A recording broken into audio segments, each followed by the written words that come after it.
Okay, hi, this is Irene Wong. So today I have Andrew Phillips to be with us. This session is get to know your judge. So Andrew is one of our well-known judge, and of course he's well-known because he get a lot of accomplishments. You know, the number second in the U.S. Latin professional and number 7 in the world. So that's amazing.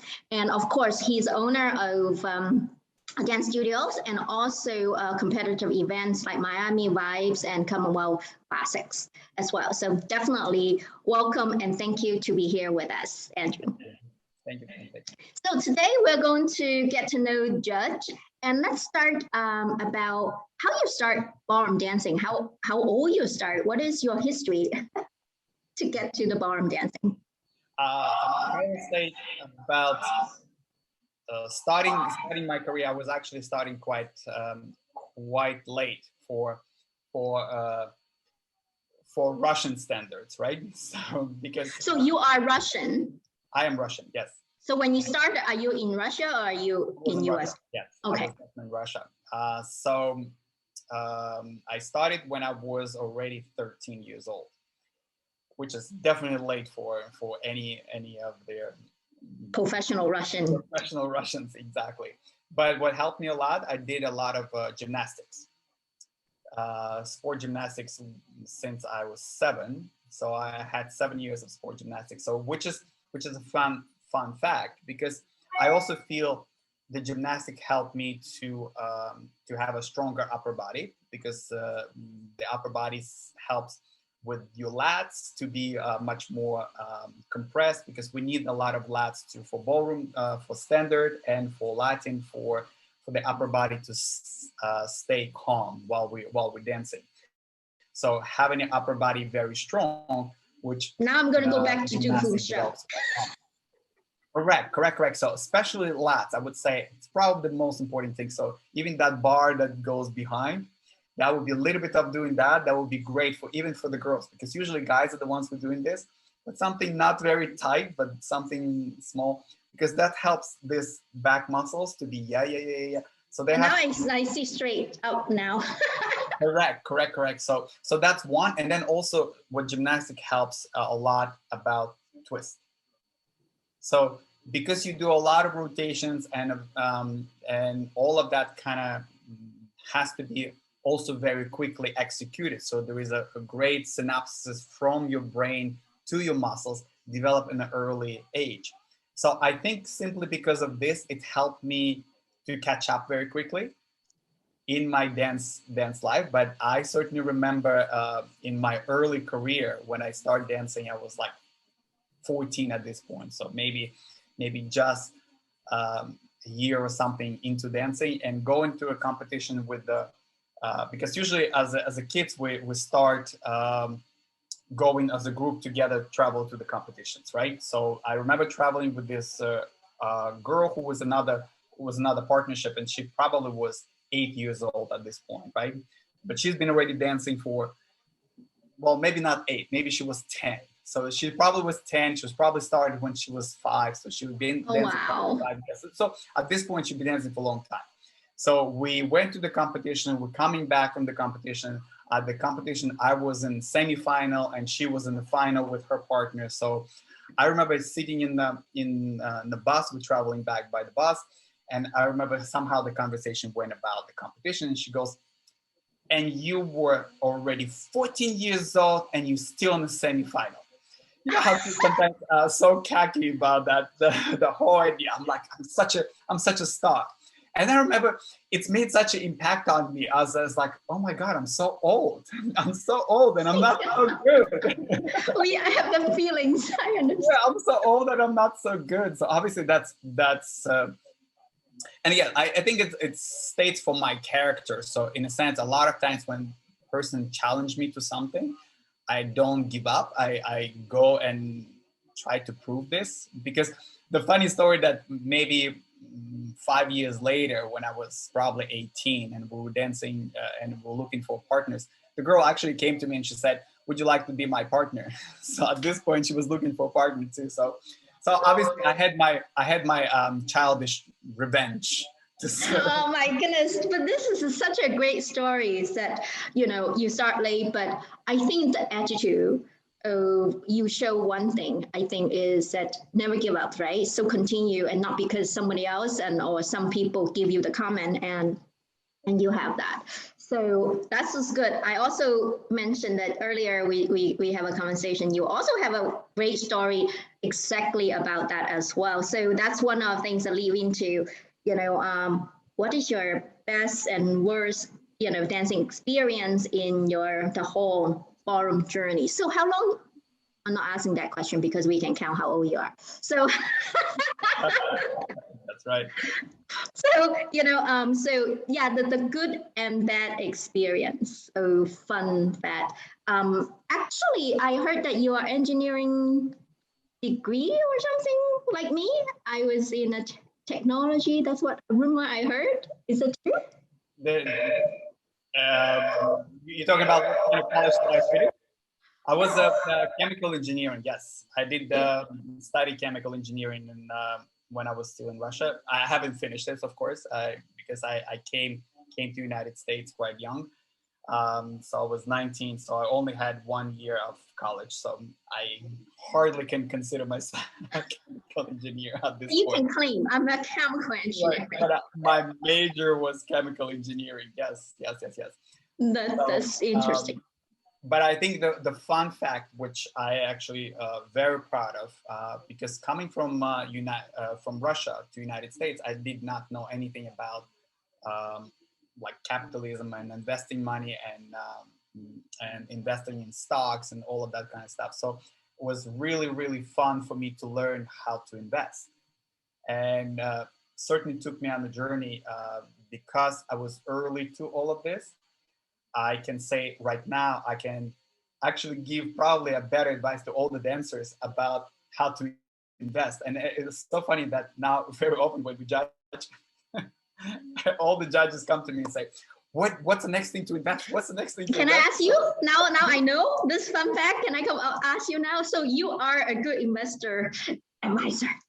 Yes, I've been investing for the past 20 years. So obviously it's probably as much of a learning curve as much as I had in dancing. So in a sense, I was very blessed to find out this, and I'm very much a believer that in life we blessed with certainly. I can say that it all depends on who we are as humans, right? Whether we're willing to get information, to hear this information from somebody else.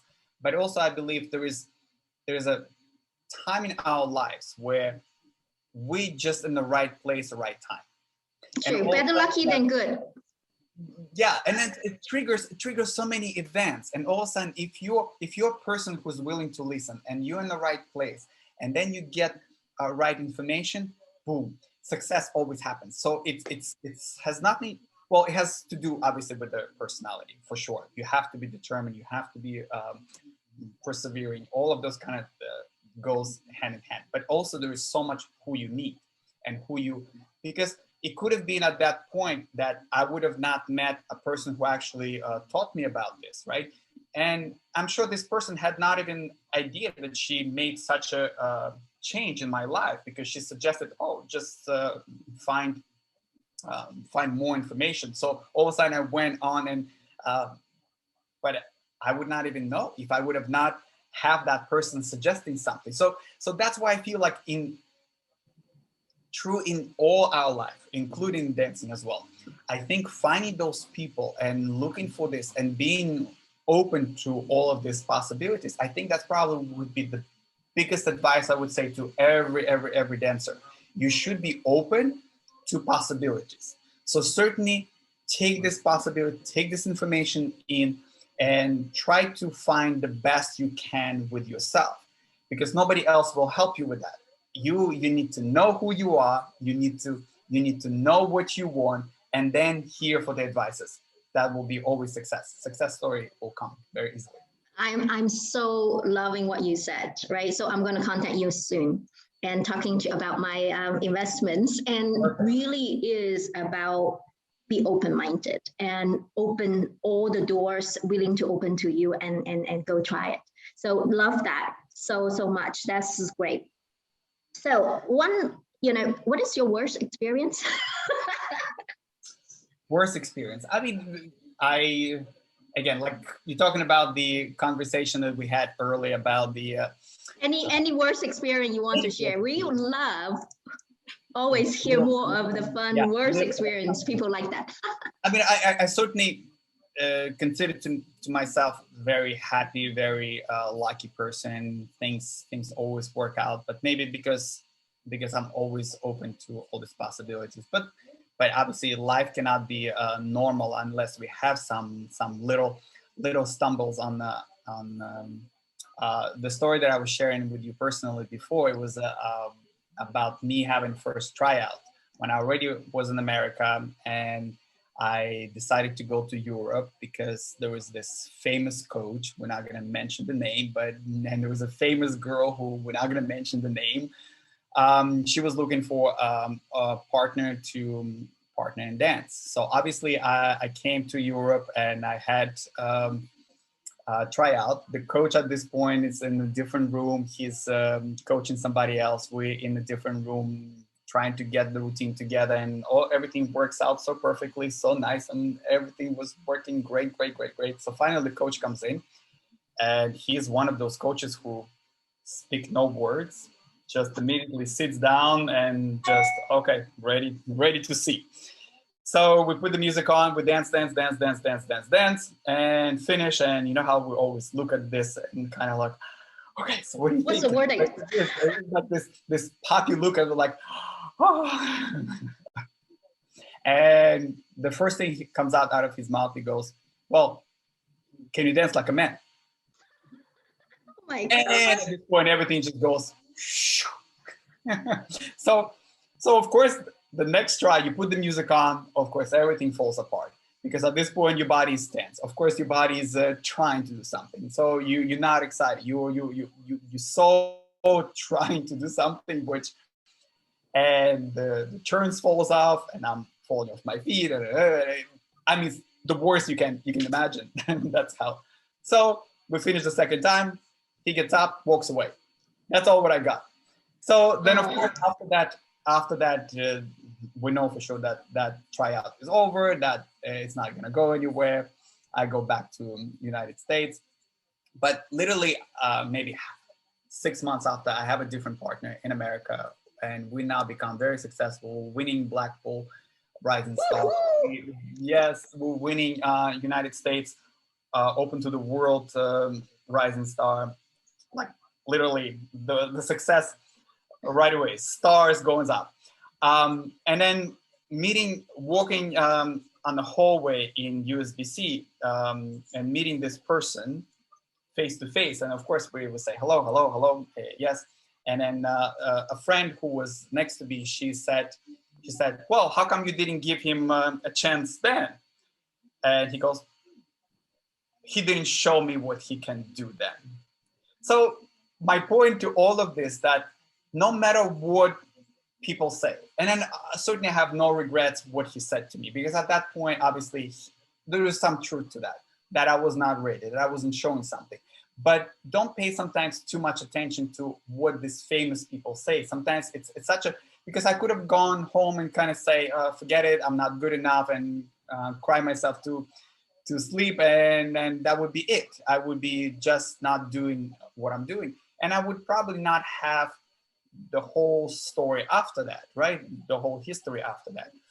So sometimes pay less attention to what judges say. And very often how professionals, they come and ask for the opinion of the judges, and the judges will say something, and then all of a sudden they go and run back home and try to change everything about their dancing according to that person said something, right? So just try to see maybe more global picture of all of this. Is it really what does this person need? Maybe there is some grain of truth, but not necessarily to a point where you should not do dancing, right? Right. So that is such a great story, you know, and I think take it to heart, right? I'm competitive dancers as well. Sometimes we really take the judges said or whatever the feedback really by heart, and then devastating sometimes. And if we don't make our numbers or whatever the points, you know, one time we'll just say, oh my God, I need to quit. I want to quit. That's how many times that happens. Yes, very, very true. Yes. So not to worry so much about this, just because if you truly believe what you're good at, if you truly have coaches who looks for your interest, right, and they're suggesting you the right thing, most probably success will come, because that's just a matter of time. So I can see one thing I learned from this is your attitude. Yes. So your success is all about your attitude in life. Very always positive, always persistent, always go for open-minded, and that's the best advice for everyone. Thank you so much. Really appreciate it. Absolutely. I hope you find this video useful, and please give me a thumbs up and click the subscribe button to subscribe to my channel, and click the little bell button as well, so when I have a new video comes out, you will be notified. I hope to build a community, and if you have any other questions, please provide comment under below in the comment sections, and I hope to address your questions. And let's keep dancing